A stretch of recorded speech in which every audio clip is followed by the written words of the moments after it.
ہم ناشکرے ہو گئے ہیں۔ ایک آدمی سے کسی نے پوچھا، آج کل اتنی غربت کیوں ہے؟ جواب: میرے خیال میں آج اتنی غربت نہیں جتنا شور ہے۔ آج کل ہم جس کو غریب بولتے ہیں وہ دراصل خواہش پورا نہ ہونے کو بولتے ہیں۔ ہم نے تو غربت کے وہ دن بھی دیکھے ہیں کہ اسکول میں تختی پہ گاچی لگانے کے پیسے نہیں ہوتے تھے، سہاگا لگایا کرتے تھے۔ سلیٹ پہ سیاہی کے پیسے نہیں ہوتے تھے تو سیل کا سکہ استعمال کرتے تھے۔ اسکول کے کپڑے بھی عید پر بنتے تھے کہ عید کے بعد اسکول میں کام آئیں گے۔ کپڑے اگر پھٹ جاتے تو پیوند لگا کر پہن لیتے۔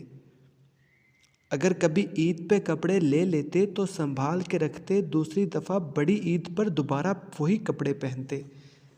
چپل کو بار بار مرمت کرواتے اور کئی دفعہ تو گھر پہ ہی مرمت کر لی جاتی کہ موچی کو پیسے کہاں سے دیں۔